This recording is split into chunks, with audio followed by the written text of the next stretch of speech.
गोटे मिनिट फाटक पाखे जो मैंने बहुत जोरजार कथबार्ता कर हेलो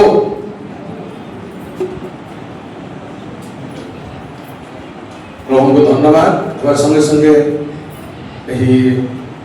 विवाह कार्य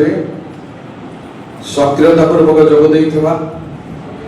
सम्मेलन मुख्य कर्मकर्ता पुरोहित गोटे विशप लोहरा गति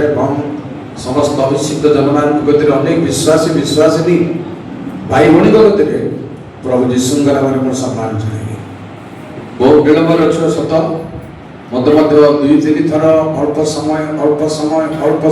बोली कहले मु बुझी जाऊँ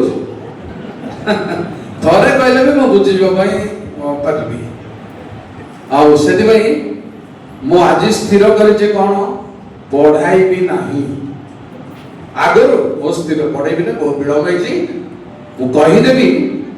जे स्वामी स्त्री ऐक्यतार तात्पर्य अनेक अनेक बाइबल अच्छे जो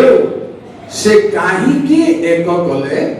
ना ईश्वरीय वंशर चेष्टा कले या पर मोर कहबार ना किंतु आज मो कहबी जे एक अर्थात स्वामी स्त्री एक ठारू आरंभ करी समुदाय शास्त्र रे 7 प्रकार एक को मौखिक भाव में कहबाको चाहिए। प्रथम एक होची माथ्यू ओडिसी पर्व 1 ରୁ 5 स्वामी स्त्री एक से माने आयु 2 नहंती मात्र 1 अटंती स्वामी स्त्री एक किंतु शुणु एकाधिक विषय को एक परिणत करने उपरे मु 7टी कथा कहबी। प्रथम कथा होची स्वामी स्त्री, द्वितीय कथा होची लक्ष लक्ष लोक प्रभुଙ୍କ सेवारे एक व्यक्ति तुल्य निहिमिया 8 पर्वर 1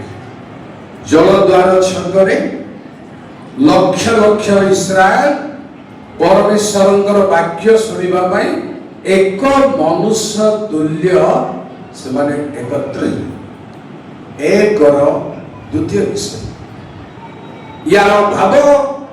विषय वस्तु को कहिबार समय अभाव अछि मु आपनको तृतीय एक कहबी जे एकर महत्व कौन। प्रथम करंती 1 पर्वर 10 पदरे पाउल कहले मंडली निकट को मांडलिक भाव में तमे समस्ते एक कथा कह एक मनारे सम्मिलित हो मांडलिक एक आमे जेते सभ्य सभ्या थिले हैं आम भीतर एक रहिबा को हेबो या तृतीय आ चतुर्थ एक कहबी आपनको जे प्रेरित 1 पर्व 13-14 पदरी प्रार्थना आरंभ प्रतिज्ञा तो आत्मा को प्राप्त हेबा पई 120 जन एक चित्तरे परमेश्वर निकट रे प्रार्थना करबा द्वारा शह शह वर्षर पूर्वर भाववाणी एमानकर एक चित्तर प्रार्थना रे सफल हबो परमेश्वरंकर आत्मा अवतरण ए आउची आपनकर चतुर्थ मु आपनको पंचम एक कहबी जे वास्तव भाव में परमेश्वरंक निकट रे एपरि 2 जन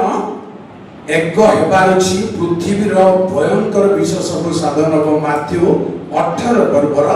19 पदरे 2 जन एक मना होई जे कोनोसी विषय रे प्रार्थना करिवे ताहा सिद्ध हो एटा होची पंचम विषय। आउ षष्ठ विषय कहबी जणे परमेश्वरन को लोक केबे दिमुना हेबा को हेबो नाही। गीत 86 रो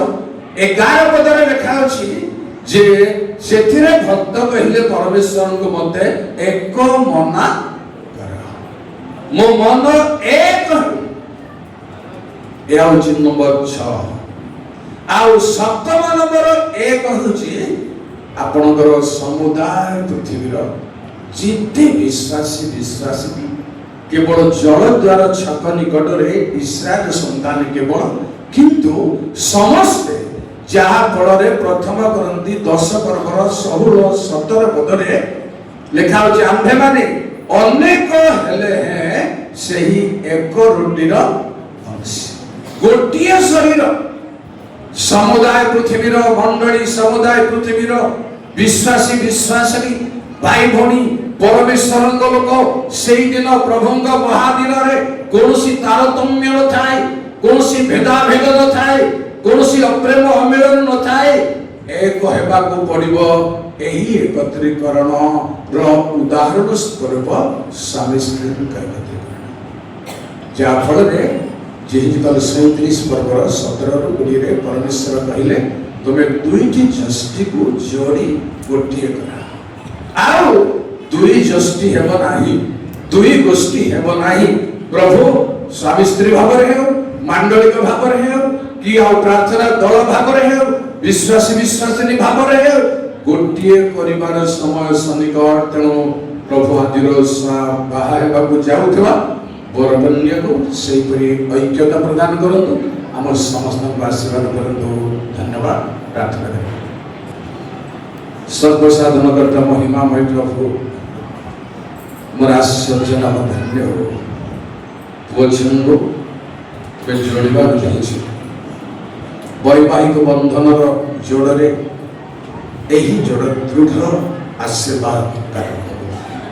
महिमा गौरव तुम्हारे हो प्रभु यीशु नाम प्रार्थना करी।